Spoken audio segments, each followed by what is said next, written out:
Hello everyone, welcome to my mini vlog. अनि यो चाहिँ भ्यालेन्टाइन डेकै ब्लग हो।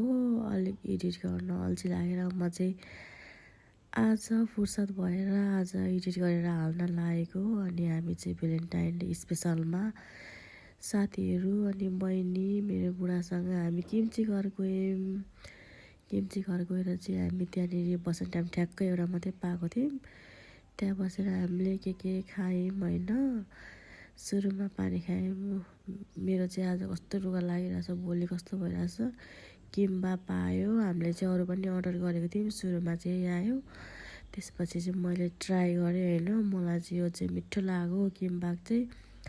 अनि हामीले किमा नुडल पनि मगाएको थियौँ। किमा नुडल चाहिँ खासै मलाई मिठो लागेन त्यति, त्यही पनि खाएँ म, पैसा परेको होइन, खानै पर्यो।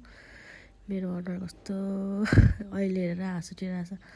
अनि मलाई चाहिँ रुगा लागेर भयो भने मैले चिसोहरू खाएँ। मेरो बहिनीले कति राम्रो देखिरहेछ दिदी बहिनीको अनुहार भनेर पुरा भन्दैछ। अनि त्यसपछि चाहिँ हामी सिने प्लाजामा फिल्म हेर्न गयौँ। त्यो खासै फिल्म पनि हेर्नु चाहिँ मन थिएन, त्यही पनि बेलुका बेलुका भए पनि हामी चाहिँ फिल्म हेर्न गयौँ सबैजना मिलेर होइन। फिल्म चाहिँ रोमियो चलेको रहेछ। अनि कुमारी फिल्म हेर्न गएको थियौँ खासमा चाहिँ, त्यो चाहिँ चलेकै रहेन रहेछ। अनि हामीले त्यही हिन्दी फिल्म रोमियो भए पनि हेरेर चित्त बुझायौँ। अनि हामी चाहिँ जाँदैछौँ फिल्म हेर्न। तपाईँलाई म रोमियो यस्तो रहेछ, रोमियो फिल्म पनि राम्रो रहेछ, एकदम एक्सन फिल्म रहेछ होइन। यहाँ त बन्दुकले मान्छे मारेको छ नि ओ रोमियो, तपाईँहरू पनि हेर्न जान सक्नुहुन्छ।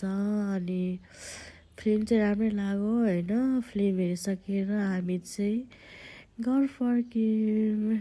घर फर्केपछि चाहिँ कसैलाई गराउन साथ गेम खेल्नु परेको छ यहाँ फेरि। मच्छर आएर मच्छर मार्दै हुनुहुन्छ। त्यति भन्दै आजको मेरो मिनी भ्लग म यहीँ टुङ्गाउन चाहन्छु। कस्तो लाग्यो साथीहरू कमेन्ट गरिदिनु होला। By by.